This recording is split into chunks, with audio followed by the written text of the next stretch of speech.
Witness as faith and surfing collide in our new series that sheds light on the captivating journey of a vast community forged through faith and waves. Welcome to the origin of a legacy, the story of Christian surfers South Africa. From the rugged coastline of Cape Town to the sandy shores of Durban, a vision had been established and a legacy was born. Each episode invites you into the history and footsteps of those who forged the path of Christian surfers in South Africa. Fueled with a love for Jesus and sharing his good news with all through the medium of surf culture, join us as we dive into the testimonies that make up the origin of Christian surfers South Africa. Thrill over untold stories and immerse yourself in the experiences of the individuals that charged into the challenges set before them, pioneering the foundation of the community you and I have the privilege to be a part of.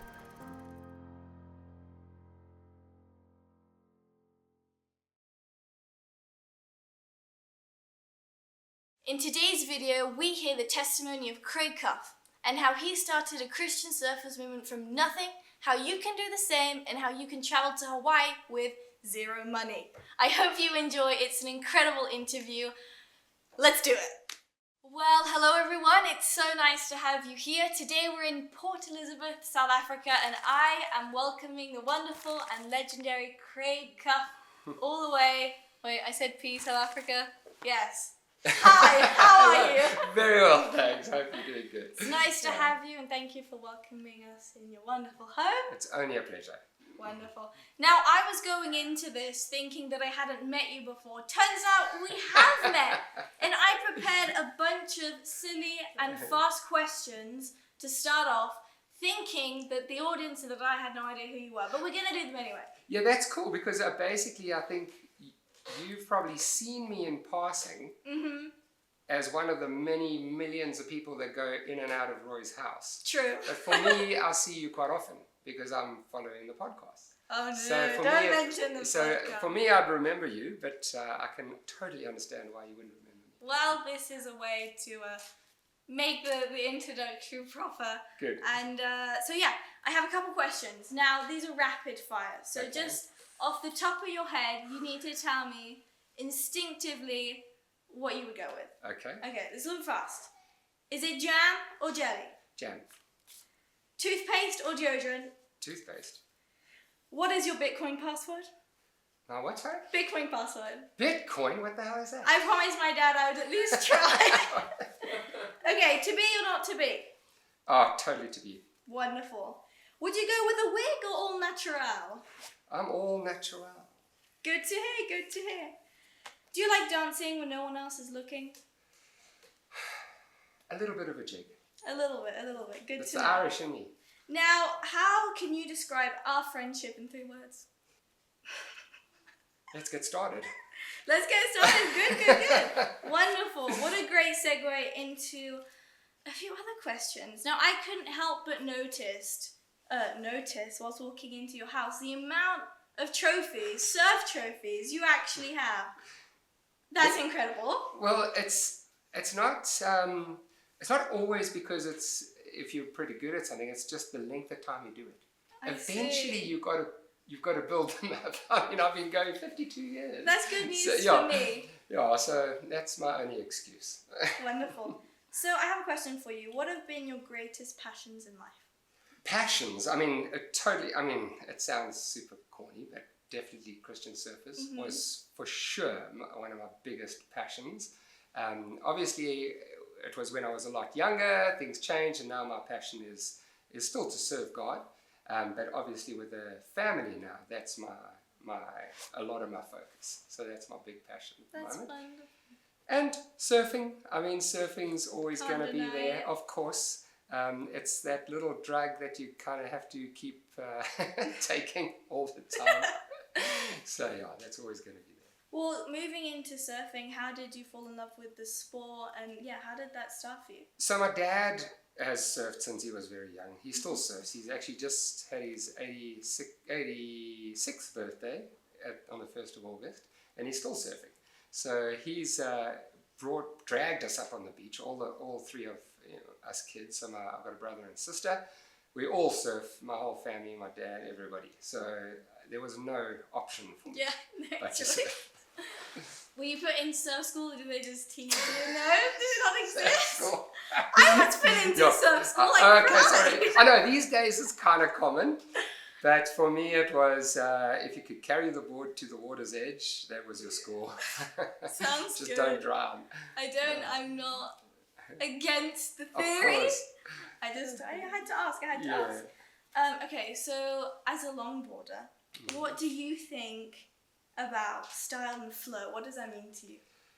You know, it's a tricky thing because I longboard, shortboard, everything, but we are unfortunately either born with a good style or an awkward style. You can hone that style and develop it a little bit, but the best people, the people that you love to watch, are the people who are born with it. And if you're lucky, you got it. If you aren't, you can just develop it as much as you can. But for me, I love to watch that flow style. In fact, I actually prefer watching girls longboarding to a lot of the guys. You do have some amazing surfers like Cornelia Stewart and a few guys like that, but it's only because they kind of look slender like girls. So in longboarding, that is everything. Flow, style, effortless. Poise, Do you have any like big surfing heroes that you admired when you were growing up? Yeah, Aki was always my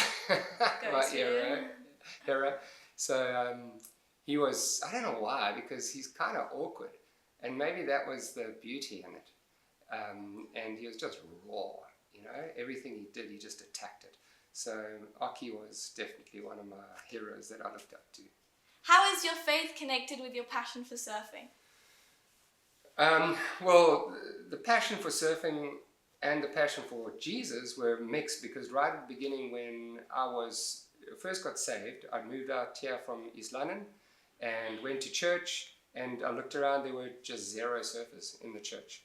And I looked completely different, obviously, long hair, sand on my feet, and no shoes or whatever. And I basically looked around and thought, why are there no surfers in the church? And my passion for surfing and my passion for bringing people to Christ were the obvious 2 elements that had to go together. And I started by writing letters to Brett Davis, who sent me some information, blah, blah, blah, but it was very difficult in those days writing letters to each other. I can imagine. And then anyway, as we started Christian Surfers, obviously that passion grew, and the passion in surfing is, in surfers in general, is something that people are often drawn to. Yeah. And our passion for Christ, people were drawn to both of them at the same time. And I think that's what was a perfect 2 elements that came together, which is why I think Christian Surfers grew quite quickly at the beginning, because people could see the passion in us, not only for surfing, but the passion for Christ. And I definitely think that drew them. That's epic. Yeah. Now, just out of curiosity, I want to know, when in the early days of Christian surfers, would you say there were more surfers that were drawn into the world of Christianity and joining church, or was it more like Christians who were like, well, what in the world is surfing? I want to join in. At the beginning, right at the beginning, it was definitely the surfers who were coming to Christ. Because we were a tiny group. We met in my backyard of a house that we rented from, and we basically, each meeting would grow just a little bit like this. But then as there were more and more surfers, there was this other group that kind of joined on, whether it was girlfriends or friends of surfers, etc., etc. And funny enough, this guy that's depicted in this wait. First, we need to address this. What is this? Tell us. When was it made? Oh, my hat. Okay, so this is a newsletter that we would have, because we were so professional. And we would type it up. And on a type, do you know what a typewriter is? No? I don't. Typewriter. And my friend Ashton designed the logo and everything. We were so professional. And we had a newsletter where we would say what happened in the month before, etc., etc. But this guy that's depicted on the back here, and I really hope he watches this podcast, Mark Thux Theodosio. he was a cyclist. He had nothing to do with surfing, but for some reason he hung around us like a bad smell. Neil understand me. And he would just go around saying, surfer boo, and he never ever learned to surf, and no matter how much we tried. But there were some people who were in the church, and it became kind of like a youth group, you know. We'd have meetings, etc., and people would come and then eventually start surfing. So there were a few that came from Christianity to surfing, but the massive part of it was surfers who became Christians. When you were part of this era, could you see the vision of like Christian surfers internationally? Did you kind of envision what was to come? Well, we did, and funny enough, but not right away, obviously. So when if I say I started Christian surfers, it wasn't just me at all.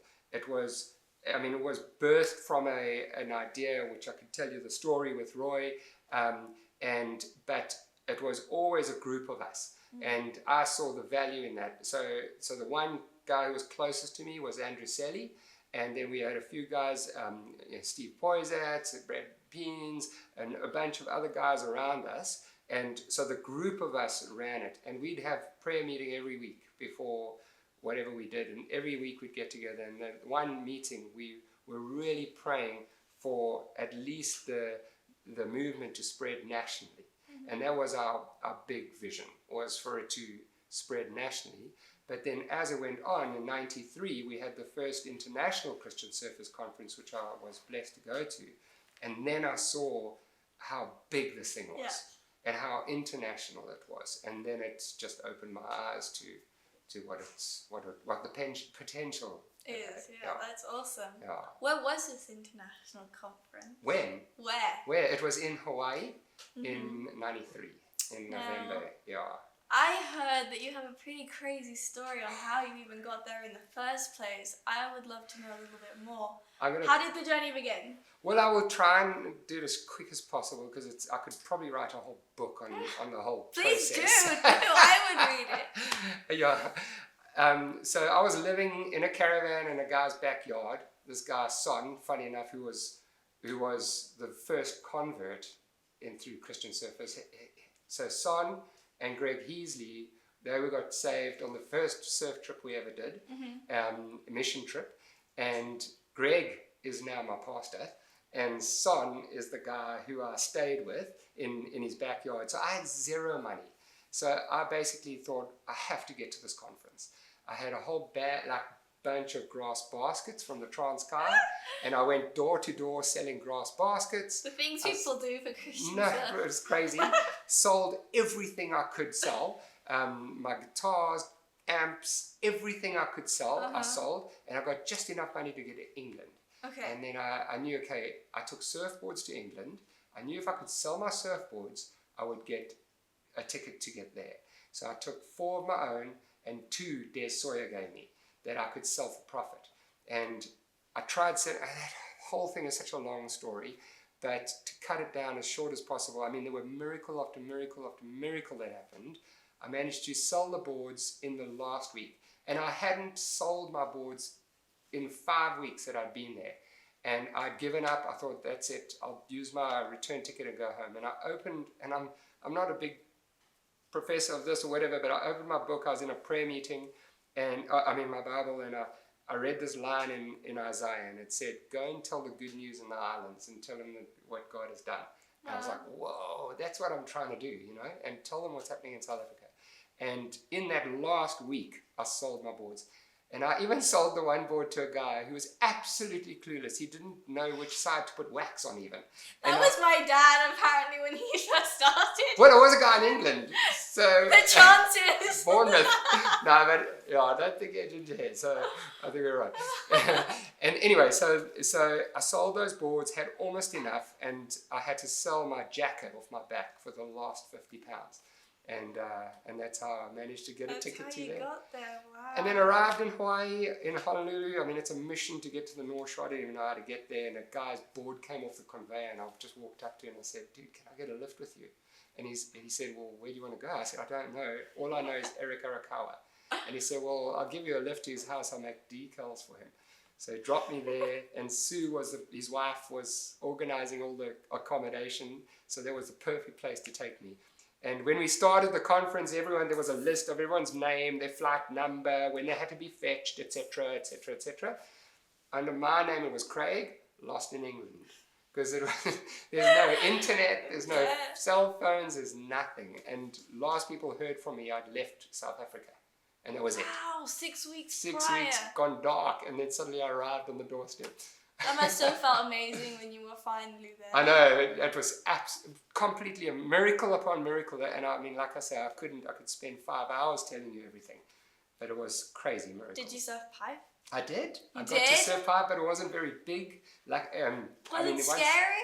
No, not when I surfed it. It wasn't big at all. It was just overhead high, just perfect barrels. So it wasn't heavy pipe at all. As soon as it starts getting big, there's so many people, it's impossible to even contemplate it for me. I'll use that as my excuse. Yeah, that is my excuse, and I'm sticking with it. I surfed some other good spots though.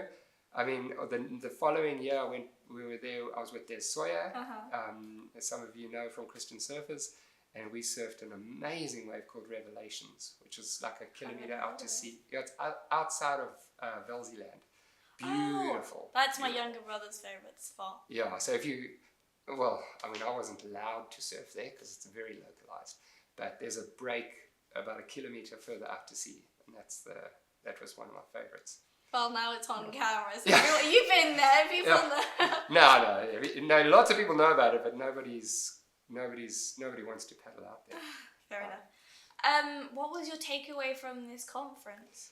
Shingers, try and cast my mind back. The biggest thing I think I understood was how much of an international community and family it was.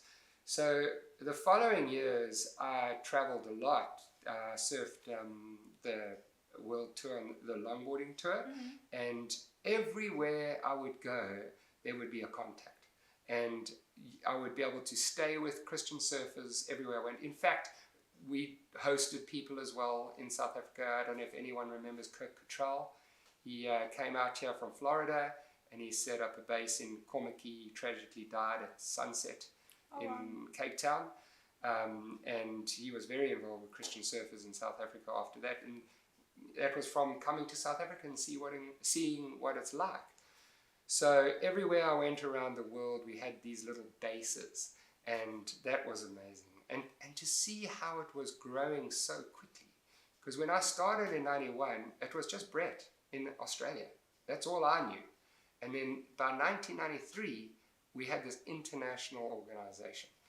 Yeah, so in Hawaii, it was just myself and Andy Pitt from South Africa. Andy Pitt's the guy who was working at the Baptist Church in Ganubi in East London, and they ran a surf contest and a mission on the beach every year. And so that was the only Christian surfer type vibe that we had in South Africa, and a bunch of us from Port Elizabeth came up to surf the contest, and I was sitting in the water during between the heats, and this guy paddles up to me and sees this logo on my board. I had a Christian logo on my board. I think it was like Jesus is Lord or something like that, something nice and cheesy. I didn't want to say. And he sees, oh, you're a Christian. I was like, yeah, and I'm a Christian, blah, blah, blah. Start talking to him about the letters I'm writing to Brett in Australia, and saying, I want to do something, I don't know what to do, blah, blah, blah. And he says, well, I've been wanting to do something. So he said, right, you go back to Port Elizabeth. I've got to get my stuff in Durban, and I'm moving to Cape Town. I'll start something in Cape Town. You start something in PE in 2 weeks. And that was the time frame he gave. And it was that moment, I think, that I needed to be able to get my backside into gear, basically, because I'd been thrashing it out, thinking about it for so long, not knowing what to do. And he said, 2 weeks' time, I'm starting, you're starting, and that's it.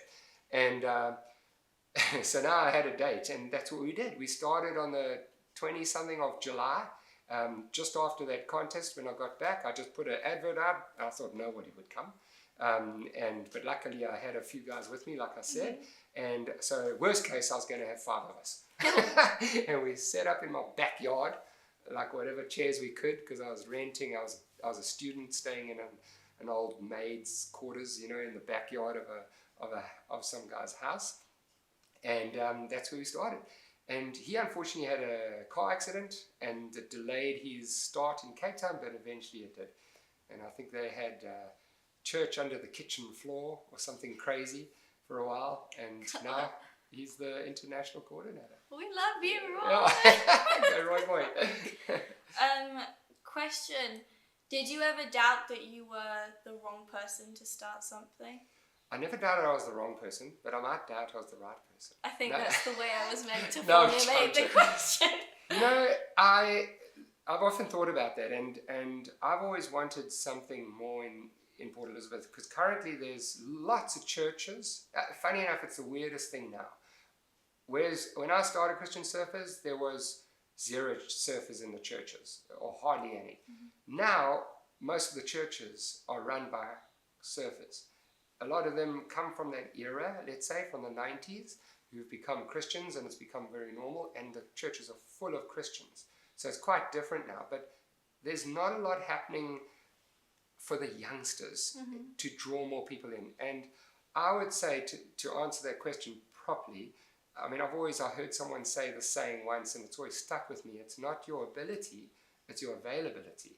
And I had nothing, like in the ability sense, let's say, or accolades or anything, but I was totally available, and I was super willing, and that's all I had. And as youngsters, if I can drive this home, is probably the most important point of this whole talk today, is that if you have a desire to do something and a passion for God, just do it without waiting for any kind of abilities to be put behind your name, or accolades or anything like that. Start, because everything else will come and follow. Obviously, don't become a complete cult leader or anything like that, something completely wayward. You do have to be submitted to God and His Word. And that's what we did. We submitted everything to Him. Every week we would have a prayer meeting in my tiny little room, which was about as big as this carpet. We'd call it the hot box, because like 5 guys in it praying, it stank, and it was disgusting and hot.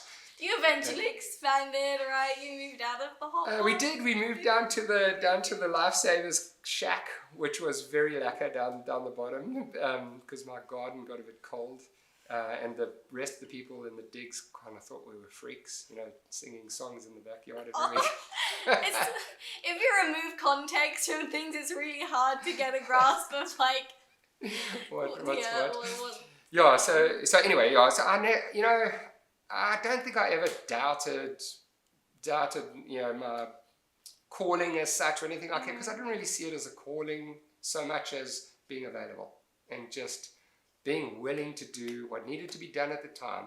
And again, like I said, there were people with me. It wasn't just me. Yeah. It was all of us. And it was a good group of guys just going for it because we were amped. That's awesome. Yeah. What would you say your role specifically was in terms of what you're good at? Were you the kind of person who would go up to strangers and talk to them, or were you the kind of guy who would pray for people? I'm just curious to know.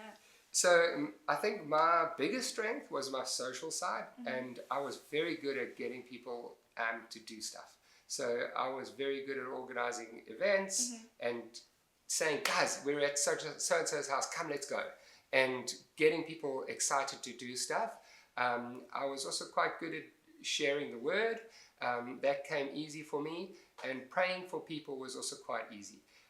Andrew Selly was an amazing guy to have with me, because he was amped to always preach the word. He was super amped to pray for people. And, he loved moving in the Holy Spirit. So you had that portion where I was more word, let's say, and we had such a good diverse group of guys. And then you had other people who are very administrative, they could do things like this. I would be the kind of person typing up, I really want to start something like this, it's epic. Yeah, so Steve Poyser was really good at that, and he started a church in Perth, and my other good friend Jibby, he started a church in England. Greg's obviously started the church here. Andrew started the church, Josh Jen, it's all over the place. So all these guys have now actually expanded and started churches, which is amazing. Yeah. In your opinion, Craig, what mindset or character trait would help our young people impact the surf culture around us? The kind of mindset I reckon you need to have is one of an excitement, I suppose, to do what's required at the time, and not a character trait that would sit back and wait to be asked to do something. Mm-hmm. So there are so many ministries that just happen because people are willing to stand up and go. A lot of people will sit back, and it's good to have people who would be willing to help in certain areas. Some people do find it much easier and more to be able to just sit back and wait to be asked, but the kind of mindset or character you need to impact, I believe, is someone who's willing to stand up, put their hand up and say, I'm keen to go, and start something, even if they have a little bit of a fear of failure. There is no failure in doing something or trying something. The only failure is not doing it at all. Failure is, what is failure? There's how do you define it? And that's why I say the only failure is if you don't actually ever try. So that's the mindset you need. Just get up and go. Were you the kind of person who would always put their hands up? Hands? Well, I think irritatingly, yes. There were never moments where you were held back, fear, nothing? Well, maybe. But I can't ever remember that. I'm just a super naive person, I think. What I consider. I'm a naively optimistic. Head first. Yeah, totally That's naively amazing. Optimistic, yeah. And I'm always the guy that'll say, she'll be right. And just go for it, And has it ever gotten you in trouble? Oh, for sure. All the time. But then it's just another challenge that you've got to get out of, So, I only regret, the only time I ever have a regret is when I don't do something or don't try something. That's the only time I regret something. I never regret doing something and not managing to do it. Never regret that. Yeah, that's a great takeaway, especially I feel that people put such high expectations on themselves because they look up to people like you or people who are, so good at what they do, and they forget that they also came from a place of just having to surrender and try. Yeah. I wasn't ever trying to succeed in something. Yeah. I was purely just trying to show people how amazing God is, but through surfers. Yeah. I wanted surfers in the church. So I wasn't ever trying to succeed, as it were, I was just going.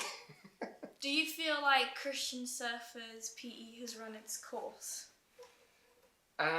Definitely not. I think, it's basically the churches are full of surfers, like I was saying earlier, the pastors are surfers, but there's so much space for a Christian surfers organization to do a lot more mission work. So what I find these days is there's a lot of surfers in the churches, and when we started this, obviously we were taking Christ to the beach. We were there was a mission field there. We were trying to get the surfers into church. But now what we need to do is get the church back to the beach. We need to have more missions targeting surfers, because we see so many surfers in church, so we just get apathetic, I think. So what do you think surfers who belong to a church can do to bring themselves out into the surf world in a more, mission mindset? So there's various things you can do, and funny enough, Brett Davis, he spoke at one of the conferences in J-Bay quite a few years ago now, and he had the same concept, which is because I've been praying about it for years. I moved back to Port Elizabeth, and I always have a heart for Christian surfers, but I'm an old guy, I can't start Christian surfers again and have youngsters running around me. It's kind of creepy. That's not at all what we're doing right now. No, I'm only joking. So what I think needs to happen personally is youngsters need to take up that mantle, and they need to get enthusiastic about the mission field, like we did in the first place. So you have Christians in your church, perfect. But now you need to create events to get the non-Christians who are not coming to church anyway to come to Christian Surfers events, whether it's a movie nights or just get together, music, whatever, any kind of activity that gets surfers keen to come see other hangout surfers, but who are Christians with a Christian message. So we did the Matt Bromley video once, and there's various things like that you can do.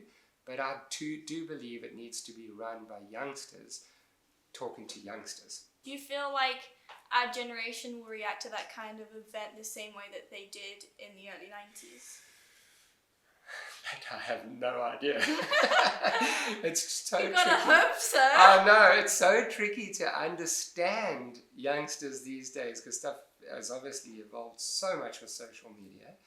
But I do believe that kids are keen to get together. Yeah.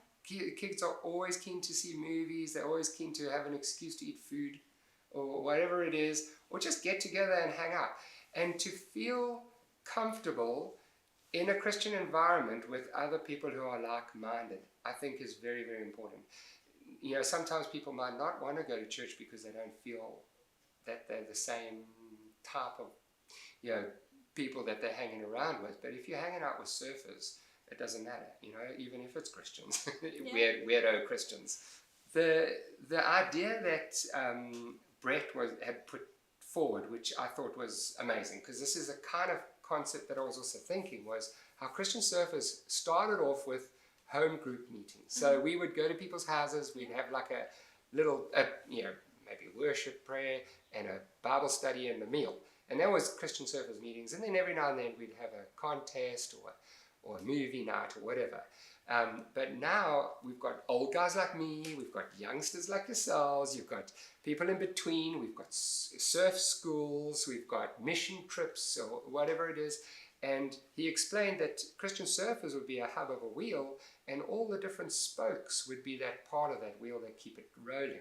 And myself as an old guy, I get together every week actually with Greg and some of the original Christian surfers from back in the day, and we're one spoke. And then the youngsters need to be that other spoke, and mission trips, etc. But without the youngsters doing those events and having a young part of the Christian surfers, that wheel's going to start going lopsided. And we need to get those youngsters keen and involved, I believe. So there's definitely still truly a strong place for the youngsters. And as a parent, how do you think parents can empower their children to be involved in these kind of movements that are, missional based, and it's not necessarily part of the church to begin with? Well, as a parent, all I would do is encourage them to take part. Obviously you can't force it or anything like that, but I would love for my kids to be involved in something like that. And I could imagine my kids would be amped because they love the beach, they love surfing, and to be part of a Christian organization that has like-minded people, I think would be a little bit easier maybe sometimes. You do have and all the churches, like I say, are full of Christians and surfers, but what we need to do is take away the fences that we're putting around our church and not be afraid to open up and bring everybody in, And I think that was one of the tragic things we had when we were running Christian Surfers. The guys that I had around me, we were all from different churches. So Andrew was from one, I'm from another one, they're from, it didn't matter that we were from different churches. We were just doing something on the side for God. And I think people get a little bit stuck on their church mission field, let's say, or whatever, which is not bad.